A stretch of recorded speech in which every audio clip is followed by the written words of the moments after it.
औज़ु बिल्लाहि मिनश्शैतानिर्रजीम बिस्मिल्लाहिर्रहमानिर्रहीम। बेटा मैंने पहले लेक्चर 14 में आपको एक्सरसाइज 1.2 पेज 12 के क्वेश्चन 1 to 8 कराए थे। अब ये क्वेश्चन 9, 10, 11, 12 और 15 है। ये ज़रा से थोड़े से चेंज दिए हुए हैं। तो इन्होंने जो सेट ए दिया हुआ है वो सेट बिल्डर फॉर्म में लिखा हुआ है।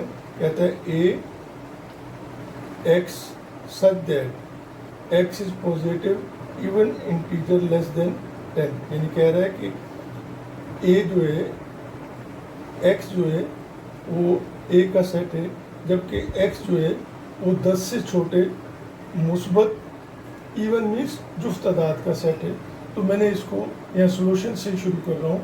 तो मैंने यहाँ पहले इसको तीनों को ए को बी को और यू को मैं टेबुलर फॉर्म में लिखूँगा। तो इसको मैं क्या लिखूँगा कि यूँ एक ही अगर सेंटेंस में इसको मैं पढ़ता हूँ तो इसका मतलब क्या कह रहा है कि आप 10 से छोटे जो हैं वो इवन नंबर लिखें। तो वो मैंने लिख दिए 2, 4, 6, 8। बी में कह रहा है x such that x is positive odd integer less than 10।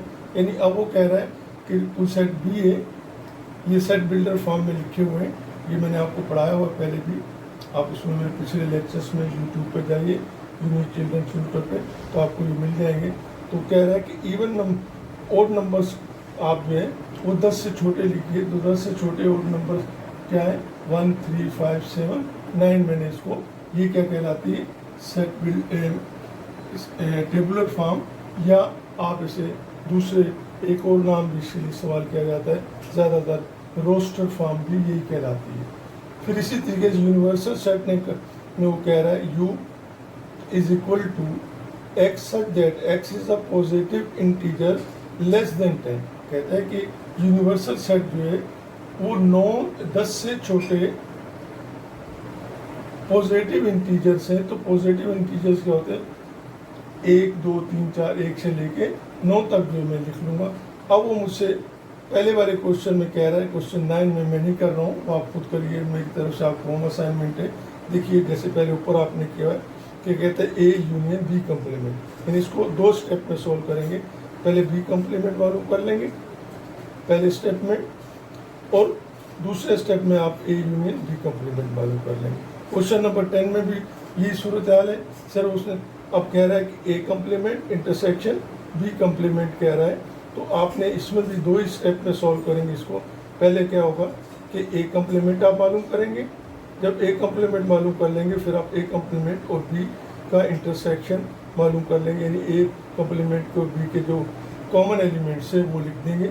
और 11 में वो इससे भी ईजी आपसे कह रहा है कि ए कम्प्लीमेंट इंटर, यानी आप ये 3 स्टेप में होगा, क्योंकि आपको सेट ए भी दिया है, ना तो ए कम्प्लीमेंट है ना ही आपके पास बी कम्प्लीमेंट है। लिहाजा आप क्या करेंगे पहले ए कम्प्लीमेंट मालूम करेंगे फिर बी कम्प्लीमेंट, और उसके बाद जब ये दोनों मालूम कर लेंगे तो तीसरे स्टेप में क्या लिखेंगे, ये पूरा सेट सॉल्व होगा A complement intersection B complement. अब ये 12वां क्वेश्चन है, लिखा हुआ है, मैंने यहाँ लिख दिया है ए डेल्टा बी। मैंने लेक्चर आई थिंक 12 में सिमेट्रिक डिफरेंस ऑफ 2 सेट्स आपको कराया है। आप मेरी वीडियो देख लीजिएगा लेक्चर 12 में। इससे प्रीवियस 2-3 वीडियो पीछे चले जाइए यूनिक चिल्ड्रन ट्यूटर पे यूट्यूब चैनल पे, तो आपको ये मिल जाएगा और यहाँ भी आपको समझ में आ जाएगा। वो कह रहा है कि ए सिमेट्रिक डिफरेंस बी है।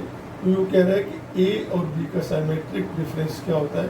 दूसरे लफ्ज़ों में हम इसे यूँ भी पढ़ते हैं, मैं रिवाइज कर देता हूँ कि आमतौर पे जब हम इसको पढ़ते हैं तो ए डेल्टा बी या ए ट्रायंगल बी भी पढ़ा जाता है, वो आपकी मर्जी। तो मैंने पहले सेट ए लिखा फिर सेट बी लिखा।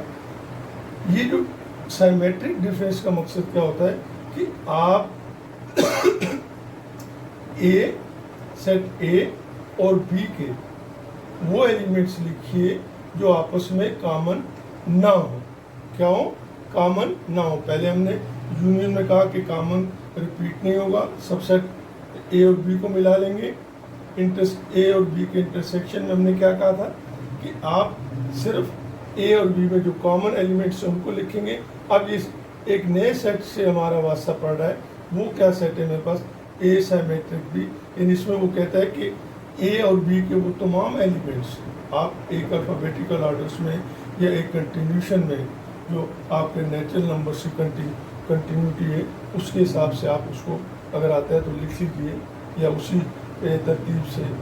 तो आप क्या कह रहे हैं इसको कि इन दोनों में जो कॉमन नहीं है, तो आप देखते हैं कि ये जो सेट ए है ये तो इवन नंबर से, ये सेट बी जो है ये मेरे पास ओड नंबर का सेट है, तो ये किसी भी सूरत आपस में इनमें कोई भी कॉमन नहीं होगा। लिहाजा मैं इन सबको मिला के 1 2 3 4 5 6 7 8 9 ये मैंने यहाँ लिख दिया। तो ये क्या होगा, ए साइमेट्रिक डिफरेंस बी या ए डेल्टा बी का ये मेरे पास आंसर आएगा, क्योंकि ये आपका आंसर आएगा। ठीक है बेटा, मैं इसको और करके यू लिख देता हूँ। अगर मैं थोड़ा सा ऊपर चला जाता हूँ, मैं इस सेट यू को देखता हूँ, तो यू देखें 1 से लेके 9 तक के इसमें, तो आपकी बुक के अंदर उसने लिखा हुआ है A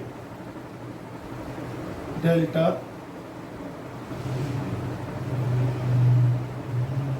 B is equal to, ये क्या कहलाता है, ये पूरा वगैरह आप इसको इससे कंपेयर करें तो ये यूनिवर्सल सेट बन जाता है।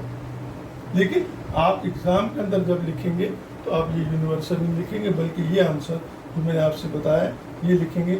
मैंने आपको इसलिए ये बता दिया कि देखिए ये यूनिवर्सल सेट को, इस सेट को ए डेल्टा बी को और यूनिवर्सल सेट को अगर आप कंपेयर करते हैं, आप उसमें मुआवजा करते हैं, तो आपको सारे, तो उसने बुक के अंदर आंसर में क्या लिखा है कि ए डेल्टा बी का आंसर यूनिवर्सल, तो आप परेशान नहीं होगा, यही आंसर है। ठीक है बेटा, अब क्वेश्चन नंबर 13 में कह रहा है वो कि ए डिफरेंस बी, ये भी मैंने आपको कराया हुआ है, लेकिन यहाँ कह रहा है कि ए डिफरेंस बी कंप्लीमेंट, कहता है कि आप ए और बी कंप्लीमेंट का डिफरेंस मालूम कीजिए। तो पहले मैं क्या करूँगा, 2 स्टेप में ये मेरा क्वेश्चन सोल्व होगा। पहले मैं बी कंप्लीमेंट मालूम करूँगा, जैसे मैंने पहले मालूम किया, यू को लिखा, बी को लिखा, आप समझ चुके हैं, लिहाजा बी कंप्लीमेंट मेरे पास ये सेट आएगा, ये मेरे पास बी कंप्लीमेंट है। अब क्या किया उसने, डिफरेंस लेना है। नाउ मैंने लिखा सेकंड स्टेप में for A difference B complement, तो मैंने पहले ए को लिखा और फिर उसके बाद ये जो मेरे पास बी कंप्लीमेंट था उसको लिखा। तो मैं देखता हूँ कि इसका मतलब क्या होता है, ए और बी कंप्लीमेंट के जो ए के जो कॉमन वो एलिमेंट्स आपने लिखने जो बी कंप्लीमेंट में नहीं है। क्या करना है आपने, ए के आपने वो एलिमेंट्स लिखने, यानी इस सेट ए के पहले वाले के जो इसमें ना हो। तो हम देखते हैं कि ये इवन नंबर्स हैं, ये ऑड नंबर्स हैं, तो ये किसी सूरत इनमें कोई कॉमन नहीं आ गया, तो इसको हम खाली सेट से भी लिखते हैं। लेकिन बुक में आपके उसने दिया हुआ है यूँ ऐसे कि ए, आपकी मर्जी ऐसा लिखें या ऐसा लिखें, बात एक ये दैट बी कंप्लीमेंट उसने कहा ये 5 यानी एम्प्टी सेट होगा, इनमें कोई भी इसमें कोई ऐसा नंबर नहीं है जो इन दोनों में अगर हम कॉमन लेते हैं तो यहाँ बच रहा होता है। यहाँ तो कोई कॉमन नॉन कॉमन से, ये इवन नंबर से और ये ऑड नंबर से, तो इसको आप बुक में लिखा हुआ है, आपके यूँ लिखा हुआ है, आप चाहे तो ये लिख लें, चाहे तो ये, दोनों आंसर सही है। देखिए बेटा, क्वेश्चन नंबर 14 में इसी का 14वां सवाल है। इसमें कह रहा है ए कंप्लीमेंट डेल्टा बी यानी ए साइमेट्रिक, ए कंप्लीमेंट साइमेट्रिक डिफरेंस बी ए। तो ये 2 पार्ट्स में हल होगा। पहले हम क्या करेंगे, ए का कंप्लीमेंट मालूम करेंगे, इस सेट ए का कंप्लीमेंट, जैसे हमने यू डिफरेंस करके ये मैंने इसको ए कंप्लीमेंट यहाँ मालूम कर लिया। आपको पता है, मैंने पहले भी बताया कैसे करना है। ये ए कंप्लीमेंट आपके पास आ गया। अब आप सेकंड स्टेप में क्या करेंगे, ये पूरा सेट लिखकर ए कंप्लीमेंट डेल्टा बी, आपने पहले ए कंप्लीमेंट ये वाले लिखे यहाँ पे, फिर उसके बाद डेल्टा के बाद आपने क्या किया, आपने बी की जो सेट है 1 3 5 7। अब हम देखते हैं कि इन सब में उन्होंने कहा कि जो नॉन कॉमन्स हैं ए कम्प्लीमेंट और बी के, तो हम कहते हैं इनमें कोई भी नॉन कॉमन नहीं है, सारे के सारे कॉमन है। तो मैं कहता हूँ A complement delta B phi set या नल सेट होगा, और या में से एम्प्टी, चाहे तो आप ऐसे लिख दें, चाहे तो आप जो आपकी मर्जी दोनों में से कोई एक लिख लें। इसी तरीके से क्वेश्चन नंबर 15 में कह रहा है कि A complement intersection B whole complement. तो मैं इसको सॉल्व कर रहा हूँ, तो इसलिए मैंने यहाँ पहले लिखा हुआ for A complement intersection B whole complement है। तो ये क्वेश्चन जो है मेरे पास 3 स्टेप में सॉल्व होगा। पहले मैं ए कम्प्लीमेंट मालूम करूँगा, उसके बाद मैं ए कम्प्लीमेंट और बी का इंटरसेक्शन मालूम करूँगा, और जो ए कम्प्लीमेंट इंटरसेक्शन बी जो मेरे पास आएगा यहाँ पे, इसका मैं फिर कम्प्लीमेंट मालूम करूँगा, जो कि मेरा आंसर बनेगा। तो मैं क्या कह रहा हूँ कि पहले मैंने ए कम्प्लीमेंट मालूम किया, ए कम्प्लीमेंट डू डिफरेंस ए, ये मैंने यूनिवर्सल सेट लिखा, वहाँ मैंने ए लिखा क्योंकि वो इवन नंबर से, तो यहाँ 1 से 9 तक थे, तो ए कम्प्लीमेंट में मेरे पास क्या आएंगे, ये इवन नंबर्स जो होंगे, सॉरी इवन नंबर नहीं, ओड नंबर्स जो होंगे वो बाकी बढ़ जाएंगे 1, 3, 5 से।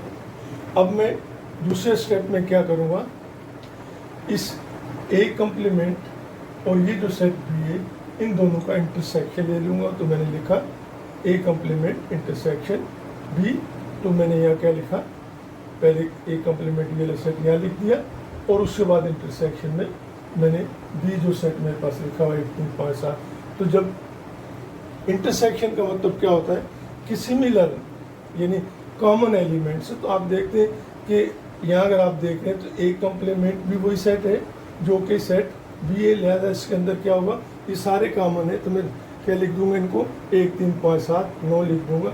ये मेरे पास दूसरे स्टेप में ब्रैकेट के अंदर की जो ये जो मैंने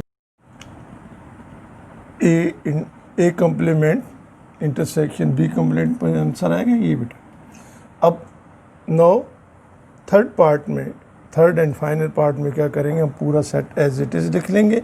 A complement intersection B whole complement, इसको क्या पढ़ेंगे, होल कम्प्लीमेंट हम इसको पढ़ते हैं। ये जो मेरे पास लिखा हुआ है, मैंने लिखा ए कम्प्लीमेंट इंटरसेक्शन बी, ये मैंने ब्रैकेट लगा के होल कम्प्लीमेंट, फिर वैसे ही जैसे हम करते हैं यू, यानी इसमें से हम ये जो मेरे पास A complement intersection B complement है, इसको मैं माइनस कर दूंगा, यू लिखा, उसके बाद मैंने ये सेट लिखा ए कम्प्लीमेंट इंटरसेक्शन बी।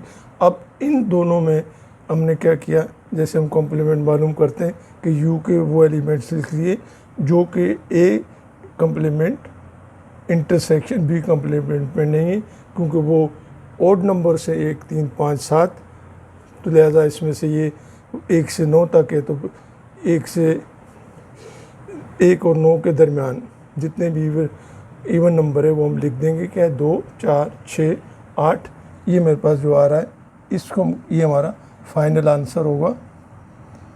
ये क्या है मेरे पास फाइनल आंसर होगा।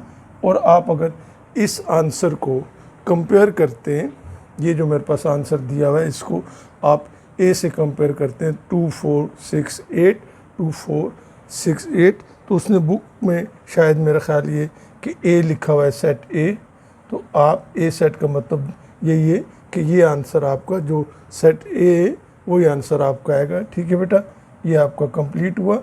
इंशाल्लाह अगले लेक्चर 16 में ज़िंदगी रही तो मैं आपको कुछ आगे उसने वेरिफिकेशन के दिए हुए हैं, वेरीफाई करने के लिए कुछ उसको हम वेरीफाई करेंगे, डिमॉर्गन्स लॉ को वेरीफाई करना है।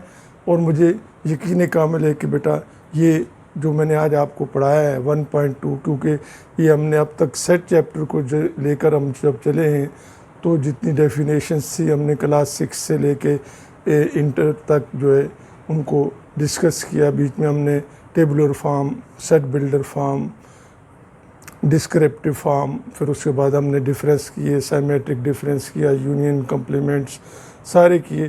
तो ये इन सब का फिर हमने सब सेट, पावर सेट बीच में किए। लेकिन उन सब सेट्स का जो पहले मैंने यूँ समझिए कि union set, set union of two sets है, इंटरसेक्शन ऑफ टू सेट या थ्री सेट्स है, वो इन सब को हमने लेके आज ये हमारा एक फ्रूटफुल लेक्चर था, जिसमें हमने देखा कि वो जो चीज़ें हम अब तक करते हुए हैं, हमें थोड़ी सी बेमानी सी नज़र आ रही थी, वो आज हमने यहाँ सब इस्तेमाल की, वो कुछ हम इसको आगे इस्तेमाल करते करेंगे।